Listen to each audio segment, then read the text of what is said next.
Hey Yankees fans, welcome to Yankees Rumors and News, your go-to spot for the latest buzz and updates about our team. Don't forget to hit that subscribe button so you never miss a scoop. Trent Grisham accepting the qualifying offer sent a shockwave through Yankees fandom, and not the quiet kind that fades after a few hours on social media, but the loud, anxious kind that lingers and turns into long conversations about direction, ambition, and what this franchise really is right now. Fans reacted instantly. Analysts debated the move from every angle, and even voices that usually defend the organization, including prominent broadcasters, openly questioned whether this was the right call. That reaction did not come from nowhere, because everyone who follows this version of the Yankees understands the uncomfortable truth surrounding the team in this era. This is no longer a club that flexes unlimited financial muscle without hesitation. These Yankees operate with self-imposed spending limits, and every significant commitment is treated as a risk rather than an opportunity. Against that backdrop, many feared that bringing Grisham back on a qualifying offer could block more aggressive pursuits of bigger, shinier names that fans had been dreaming about for months. Those dreams centered on stars like Kyle Tucker and Bo Bichette, players whose talent and pedigree instantly changed the way a lineup looks on paper and, more importantly, on the field. The concern was that Grisham's deal, while short, might symbolize a cautious approach that would ultimately prevent the Yankees from seriously entering the bidding wars for those elite bats. As it turns out, that fear became irrelevant in the most frustrating way possible. Both Tucker and Bichette are now off the board, and the Yankees never truly pushed all their chips into the middle for either of them. The prices those players commanded made it clear that New York, at least this version of New York, was never going to stretch far enough to land them. That is the harsh reality of the modern Yankees, a reality fans are still struggling to accept. Whether the Yankees should have used their greatest historical advantage, their financial power, to go all in on stars like Tucker or Bichette, is a debate that could last all winter and probably beyond. What matters now is evaluating the move they actually made and asking whether Trent Grisham, in isolation, provides real value. On paper, the answer is yes, or at least a cautious yes. Grisham's deal is short, flexible, and relatively modest compared to the current market for impact bats. That flexibility matters more than ever for a front office that seems obsessed with avoiding long-term risk, even if that obsession frustrates a fan base raised on dominance and excess. The context of the broader market only strengthens the argument that Grisham could quietly become a steal. Consider Cody Bellinger, another left-handed hitter represented by Scott Boras, who is expected to command more than the $22 million Grisham is projected to earn in 2026. Bellinger will almost certainly secure a multi-year contract, tying a team to him for several seasons regardless of performance fluctuations. Grisham, by contrast, is locked in for a single year, a structure that gives the Yankees an easy escape hatch. If things go sideways and his bat completely disappears, the team can move on without long-term consequences. That kind of roster flexibility has real value, especially for an organization that now treats payroll commitments with extreme caution.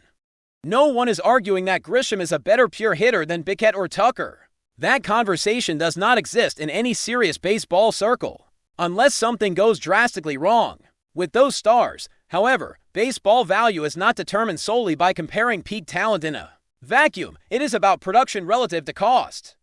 And this is where Grisham's case becomes interesting. If he repeats, or even comes close to, the season he put together in 2025, his qualifying offer suddenly looks far more reasonable. In that season, Grisham posted a weighted runs created plus that placed him comfortably above league average, showing that his bat can be a legitimate weapon rather than just a complementary piece.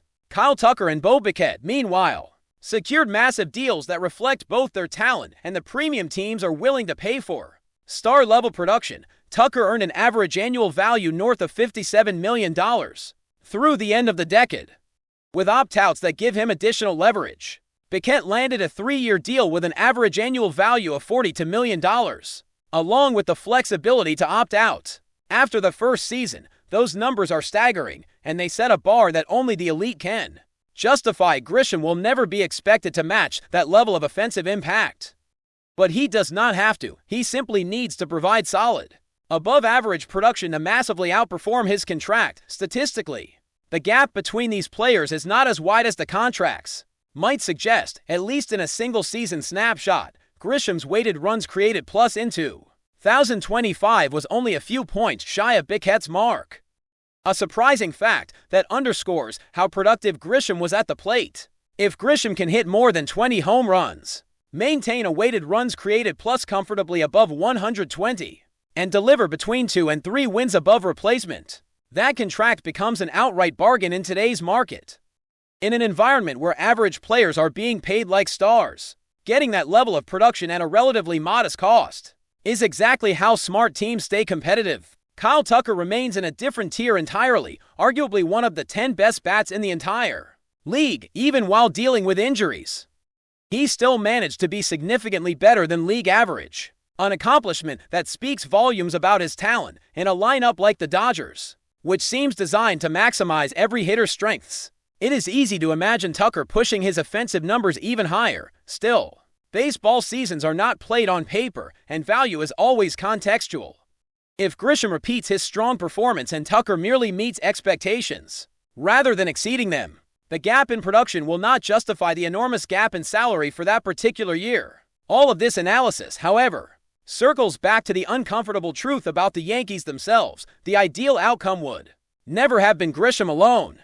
A franchise with the Yankees' resources should have been able to retain Grisham, while also landing a true superstar bat.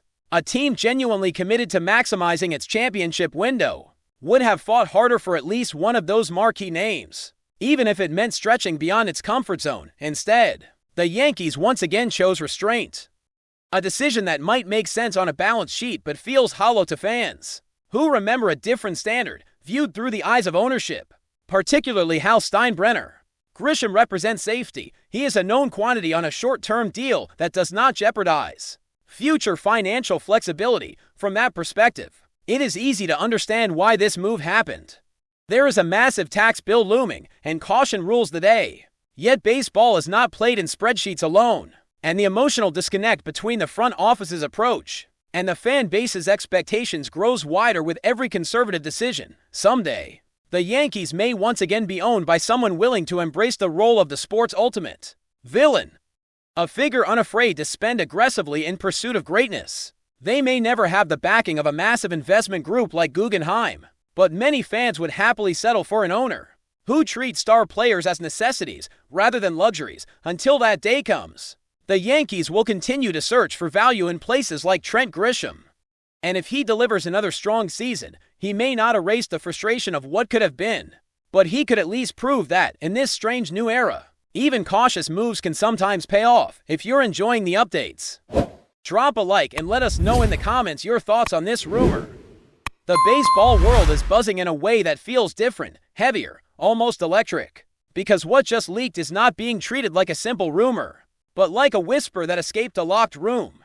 And at the center of it all is the idea that Brian Cashman has finally pressed the button that every Yankees fan has been staring at for what feels like a lifetime. The button that signals a full commitment to bringing Shohei Ohtani to the Bronx. And the craziest part is not even the size or the ambition of the move, but a specific detail inside the supposed agreement that some people inside the industry are already calling forbidden. Not because it breaks the rules on paper, but because it bends the spirit of how baseball power usually works.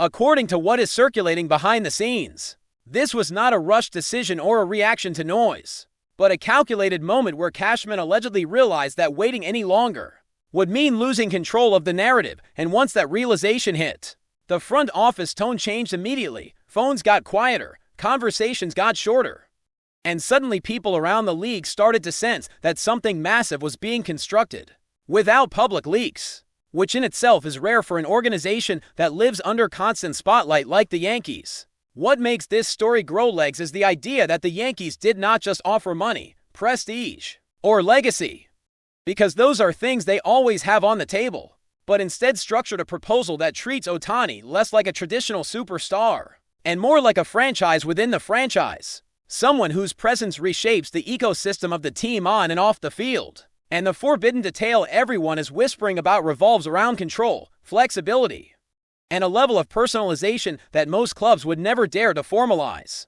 The rumor suggests that Cashman's button moment came when a green light was given to explore a structure where Ohtani's role as a two-way phenomenon is protected at all costs, with language that allegedly prioritizes his long-term physical management over short-term competitive pressure.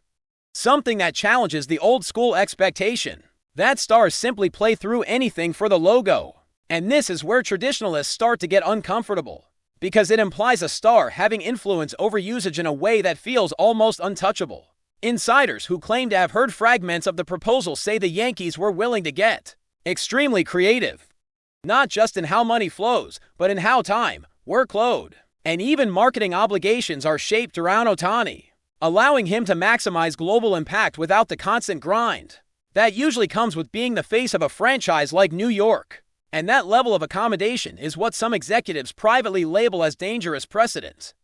Even if it is completely legal, there is also speculation that deferred elements are part of the structure, not framed as a simple delay of payment, but as a strategic alignment between the player and the organization's future, creating a scenario where both sides are invested beyond the immediate window.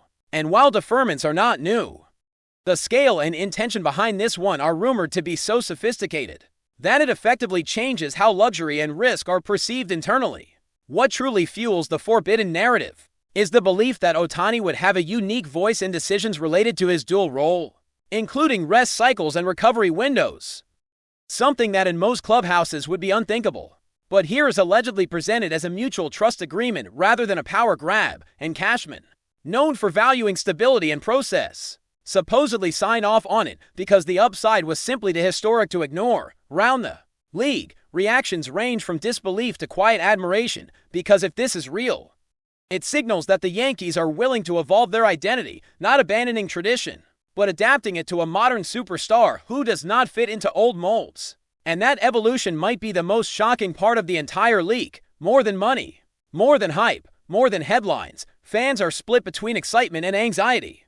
Because whenever words like forbidden and unprecedented start floating around, it raises the fear that something could backfire. Yet at the same time, there is a sense that moments like this are exactly why franchises take bold risks, especially when a talent like Ohtani appears once in a generation and forces everyone to rethink what is possible. For now, nothing is confirmed, nothing is signed in ink, and officially the Yankees remain silent. But silence in this context feels louder than denial, and when you connect the dots, the tightened communication, the sudden confidence from certain insiders, and the timing of CASHMAN's rumored decision, it all paints a picture of a front office that believes it has cracked a code.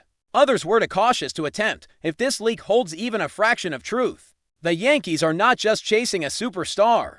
They are redefining how one is integrated into the most demanding market in sports. And that forbidden detail, whatever its final form may be, could end up being remembered not as a scandal, but as the moment baseball quietly crossed into a new era, where exceptional players are treated as partners rather than assets, all because one executive finally decided to press the button.